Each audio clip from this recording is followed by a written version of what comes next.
Hallo ihr liebe Leute, hier ist wieder der Yankee mit Let's Play Terranigma auf Pelzig. Jetzt müssen wir noch dort hier und dann können wir die Goldküste Entwickler. Dreimal dürfte der Rote, wer hier noch lebt. Aber er hat uns was zu sagen. Hallo, ist das Fliegen nicht wunderbar? Ich habe Bitte an dich, wenn du in eine Stadt kommst, in der man sich was Fliege begeistert, dann gib dort bitte die Landebahnskizze ab, so könnten Selvat weit entfernte Länder leicht erreicht werden. Tust mal den Gefallen? Sicher doch, du kannst mir die Skizze vertrauen, Herr. Das tust du? Ja toll, ich verlasse mich auf dich. Und erhält Landebahnskizzen.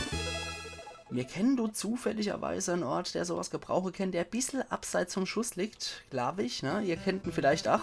Vielleicht habe ich es auch nur ein paar Mal verzählt. Landebahnskizzen. Das will ich jetzt ausrüsten hier.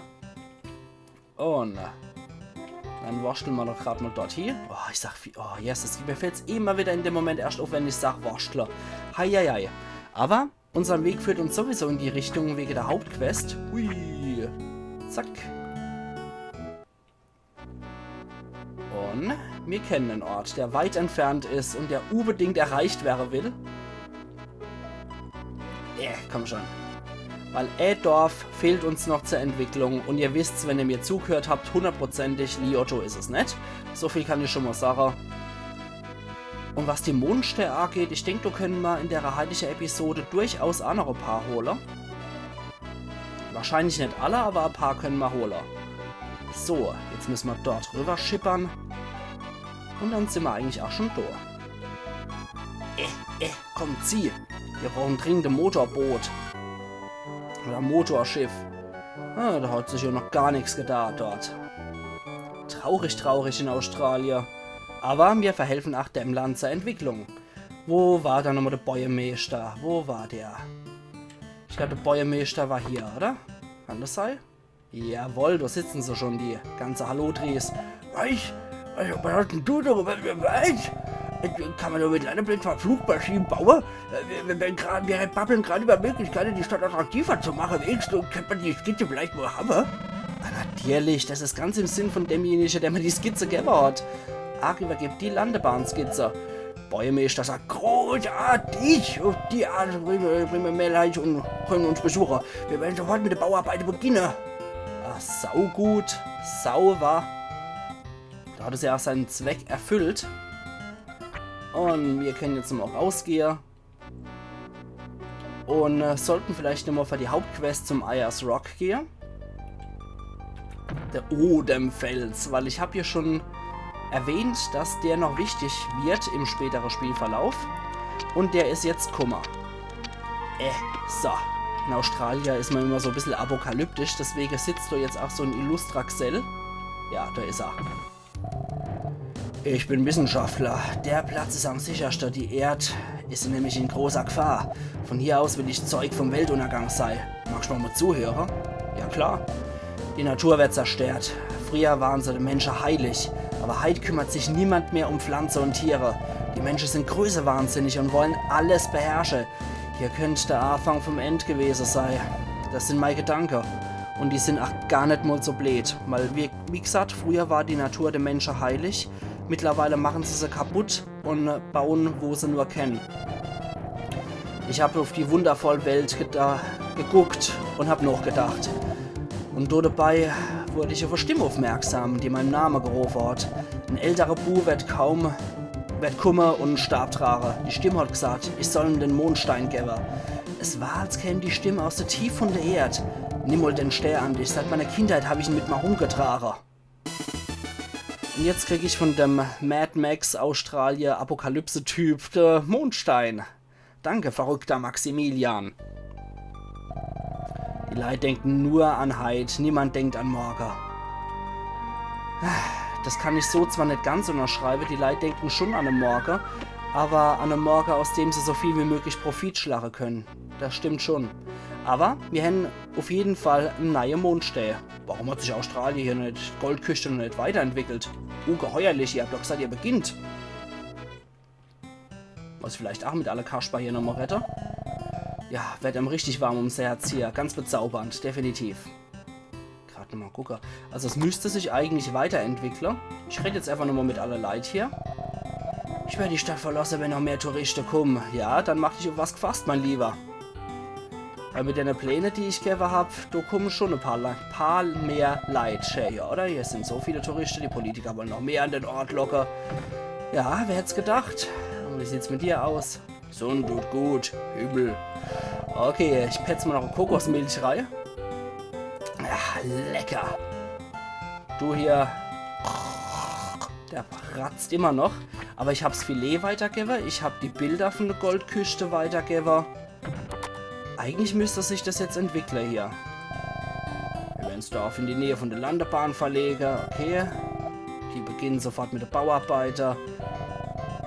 Dann wir uns täglich Gedanken, wie man es bekannter machen kann. Vielleicht werden auch junge Mädels angelockt, genau. Und was sagst du dazu? Worüber die Leute den ganzen Tag retten. Mir wäre es lieber, wenn nämlich so viele Fremde herkommen täten. Ach Gott. Vielleicht sollten wir auch nochmal mit dem Farmbesitzer sprechen. Weil dem sein Filet haben wir ja auch weitergegeben. So vielleicht nochmal mit der Leitbabbler. Dem Kerle hier. Ja, der westliche Odenfels habe ich schon gesehen. Und der hat mir auch schon den Mondstern gegeben. Ganz brav und sittsam. Okay, dann rette ich jetzt nochmal mit dem Kerl, dem die Farm gehört. Was sagst du, Heinz? Ja. 100% Besitz. Okay. Und was sagst du dazu? Euer Meister hat mal von Flugmaschine verzählt, die hierher kommen. Wenn dem so ist, werden meine Probleme gelöst. Ja, da musst du nicht nur... Oh Gott. Entschuldigung, das war jetzt mal kurz die Nase geribbelt und zu kalt.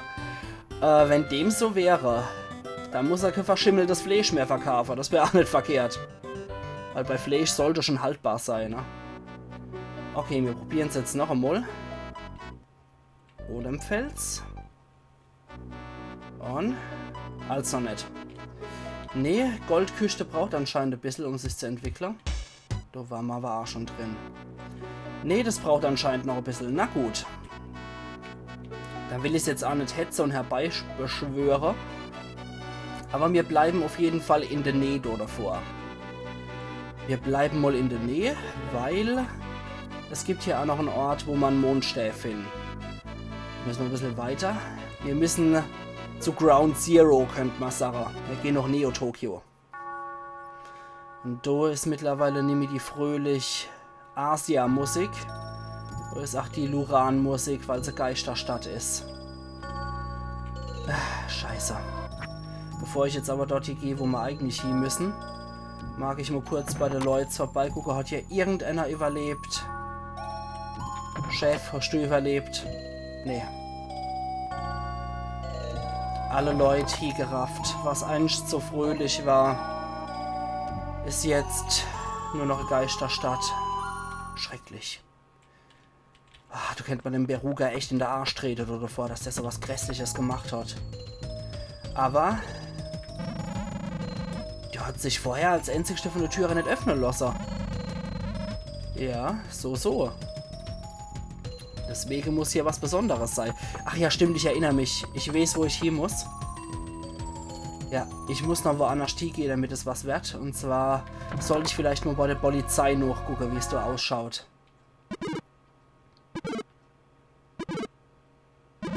Was? Was ist denn das für ein Geräusch? Scheint vom Tisch dort in der Ecke zu kommen. Okay.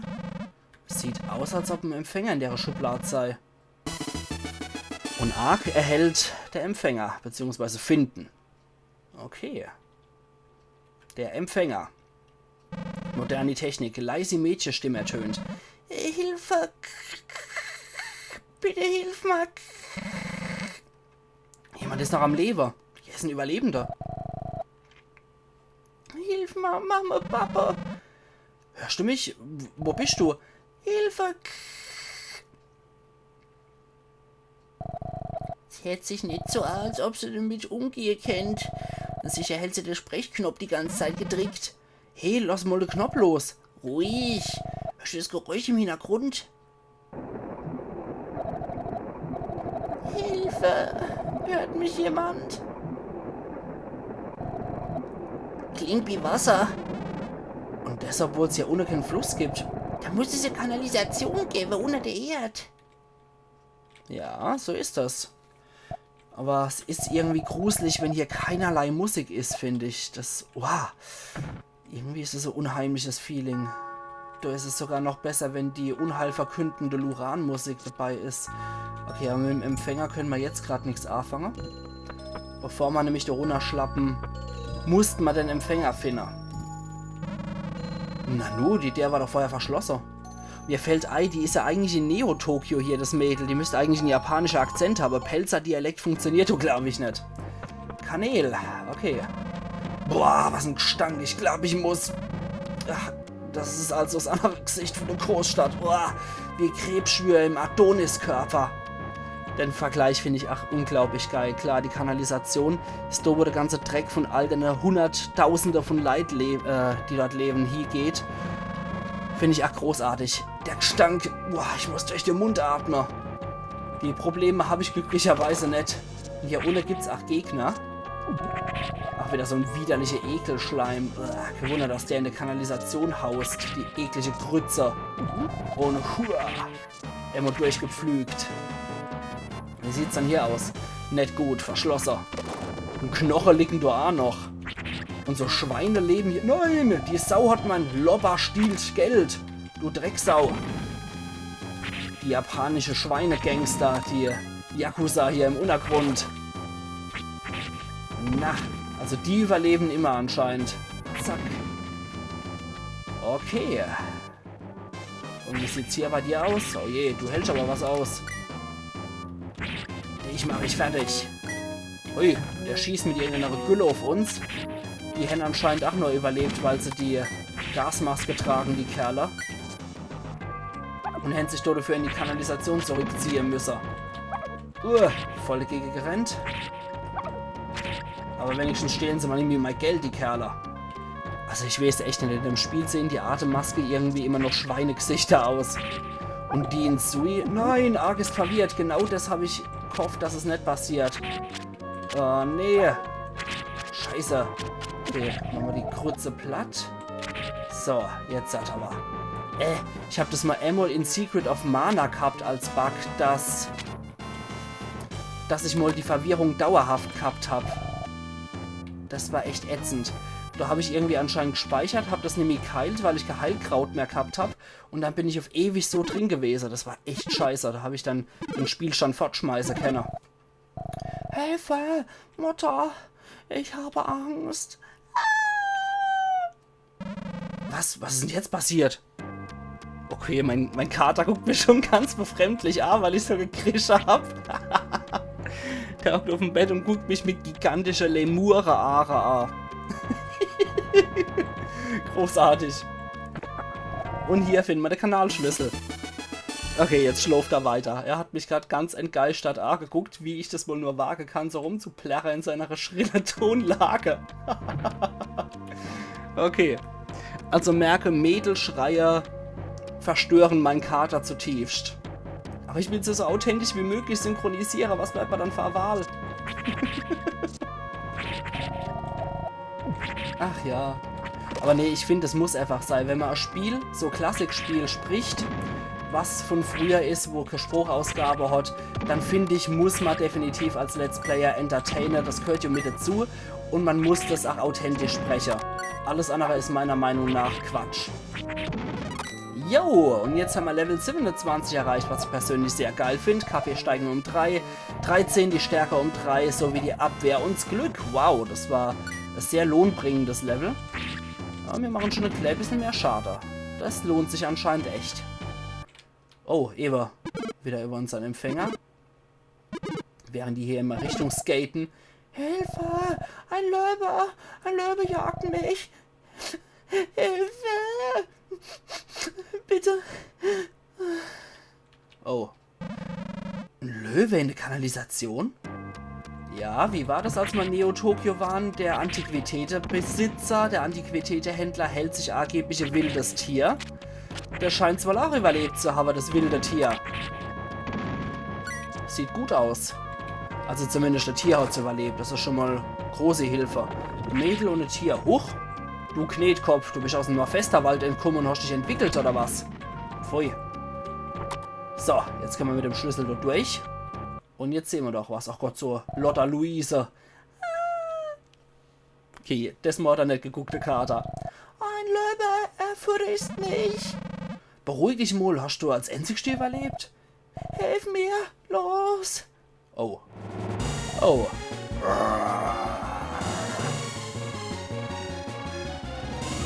Das sieht nicht so gut aus.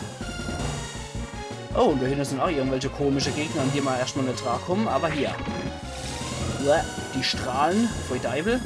Seid ihr aus Berugas Labor entkommen, ihr eklige Dinger? Seid ihr etwa die Dinger, die Asmodeo übertragen? Wenn ja, dann trete ich euch aber ein Achter ins Hemd. Komm. So. Hier finde ich noch Weihwasser. Ach, ein sehr guter Aufbewahrungsort für Weihwasser, wie ich finde. Eine Kanalisation. Teich. Komm, wir gehen eine Runde schwimmen in unserem Schwimmteich hier. Kotz. Okay, der Lumpesemmler, der ist auch ziemlich kaputt. Au. Und er erwischt mich noch mit seiner eklige blaue Flamme. Stirb, stirb. Und du, ach. Fort mit dir, du japanischer Kanalisationspriester. Komm, steh wieder auf, Lumpesammler. Zack. Damit ich dann die Poperze treten kann. Na, komm schon her. Okay, wunderbar. Zack, zack. So finden wir noch ein Glückselixier. Das ist bestimmt mit viel leckerem Teichwasser aufgefüllt. Uns Argewend. Steigt's Glück um eins, aber zu welchem Preis? Mit dem grünen Wasser hier. Die Plörre hätte ich jetzt nicht gesoffen, um ehrlich zu sein. Aber der Arg hat ja einen resistente Mager. Der hat glücklicherweise Gereizdarm- und Gereizmager-Syndrom. Der kippt es ohne Gnade runter, das Zeich. Huch, wo kommst schon du plötzlich her? Südela. Und da ist da noch was? Ekelhafte Dinger noch. Apropos ekelhafte Dinger. Komm schon. Steuerung und so. Meine Kraft reicht nicht aus, um noch mehr zu tragen. Ach Gott, arg. Rein doch. Ich bin mir nicht sicher, ob das hier Rüstung war oder ob das hier Waffe war. Ich mache jetzt mal bei beidem einfach Platz. Ich denke, da können wir die Silberrüstung auch fortschmeißen oder dann die Platinrüstung können wir auch fortschmeißen.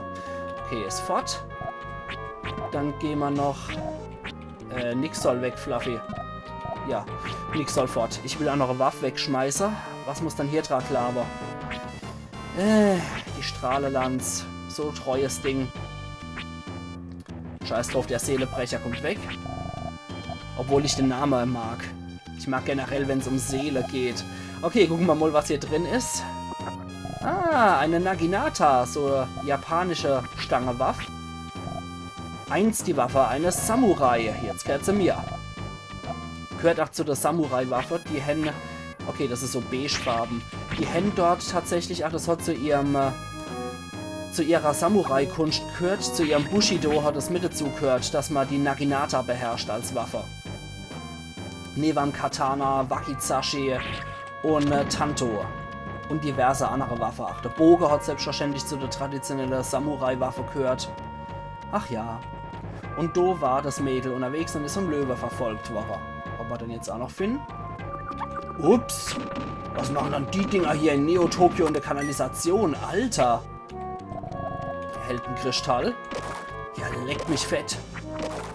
Das sind wohl anscheinend die Kanalisationsarbeiter von Neo-Tokio. Hier ist auch alles ein bisschen moderner als sonst wo. Dort vorhin erlassen so eine ordentliche Batze Kohle, muss ich sagen. Du scheinst richtig weiterzugehen. Das heißt, wir gucken uns doch einen anderen Gang an. Irgendwie will das nicht so richtig zusammenpassen. So Kellergewölbe und dort zu diese Neon Genesis Evangelion Roboter. Argeheld Shogun-Rüstung. Ja, geil. Gut, dass ich da auch schon mal Platz gemacht habe. Was macht die Shogun-Rüstung? Die sind zwei besser. Eins trug sie ein Krieger. Jetzt gehört sie mir. Aber unser KP sinken auch ein klein bisschen. Trotz allem finde ich, wir sollten uns so Götterknöllchen reinzischen. Auf jeden Fall. So, die schmeckt noch so richtig gut. Okay, jetzt sind wir auch wieder voll geheilt. Und ich finde, wir sollten hier in Shinto-Religionsmanier definitiv auch der Ahne und der Naturgeister opfern und der Kanalisationsgötter. Aber du passiert jetzt auch noch was. Oh. Oh. Die hat noch eine kleine Bob dabei. Bitte, verschone mich. Oh je. Ja, da müssen wir wohl eingreifen.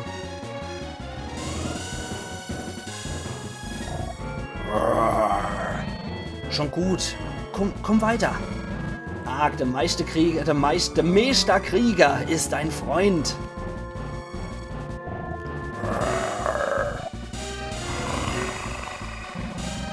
Nanu, was ist denn mit dir los? Natürlich arg. Fällt ja dem Leben nichts auf. Gucken wir doch mal genau an. Holla Röd, das ist der Liam. Ich habe ihm bei seiner Prüfung geholfen. Lang her, aber ich weiß es noch. Oh, und jetzt die Sanctum-Musik. Die Safarium-Musik. Oh. Leider verstehe ich die Tiere nicht mehr. Im Felsertal war er noch so klar und goldig. Okay. Ja, aber der scheint wohl auch einfach nur noch Fresse gesucht zu haben, der Liam. Der Löwe hat sich beruhigt, als du gekommen bist. Ich frage mich, warum. Der Leb heißt Liam. Das ist ein Freund von mir. Ein Freund? Du Abfahrer! Mag er vielleicht noch einen Freund? Erzähl mal, was passiert ist. Die Leute rösten sich einfach in Luft auf. Meine Eltern verschwanden vor meinen Augen. Seitdem war ich ganz allein. Es war furchtbar. Und doch dann spürte auch eine Stimme aus diesem Anhänger zu mir. Sie hat mich aufgemuntert und mir Mut gemacht, nicht aufzugeben. Du warst sehr tapfer. Und du hast gepackt. Ich fühle, dass du auch allein bist. Ich weiß es, deshalb nimm diesen Anhänger. Er wird dir Mut verleihen. Und arg erhellte Mondstein. Ja, das scheint ursprünglich vom Liam geklaut worden zu sein, weil der hat auch einen Mondstein gehabt. Hat die wohl dem Liam den Mondstein geklaut? Okay. Aus dem Empfänger ertönte Stimmen. Hallo, kann mich jemand hören? Ich bin Oh, Entschuldigung. Hallo, kann mich jemand hören? Ich bin Angehöriger des Liberita-Rettungsteams. Antwortet bitte. Gerät. Wir hören. Wir sind in einem Kanalstück nah beim Lagerbereich. Außer mir ist ja noch ein kleines Mädel und ein Leb. Wir brauchen Hilfe. Alright, haben euch geortet. Na, jetzt kommt SWAT. Liam, ich muss weiter. Kannst du das Mädel beschützen? Bald schon wird Hilfe kommen. Gut, ich glaube, ich kann mich mit Liam anfreunden. Natürlich. Liam ist ja ein cooler Typ. Das heißt, wir können jetzt hier wieder standardmäßig raus. Die werden gerettet. Das Liberita New Yorker SWAT-Team, das holt sie hier schon raus auf jeden Fall. Wir brezeln hier die Viecher noch nieder. Und dann den ich eigentlich auch wieder speichern, um ehrlich zu sein. Und die Episode beende. Aber erstmal hier rauskommen, würde ich sagen. Und dann wollte ich eigentlich auch noch zur Goldküste gehen. Nur abwarten. So, auf der anderen Seite könnte ich euch jetzt eigentlich auch einen Zauber zeigen, bevor ich hier rumwurstel. Und zwar können wir hier reingehen und können den Knochenzauber verwenden. Natürlich will ich den verwenden. So, da können wir nämlich aus dem Labyrinth fliehen.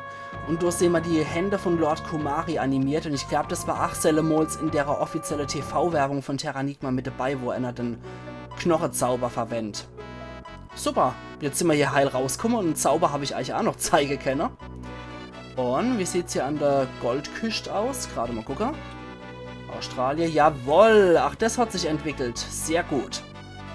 Dann kann ich nämlich hier speichern und in der nächsten Episode zeige ich euch alles hier in der Umgebung. Ach, das Hütchen dort unten. Aber jetzt mag ich erstmal von der Goldküste erstmal ins Hotel reingehen und dann sehen wir uns morgen auf jeden Fall wieder, wo wir uns die Goldküste genau angucken werden. So ist das Hotel. Sehr gut. Also, machen's gut und bis morgen, ihr liebe Leute.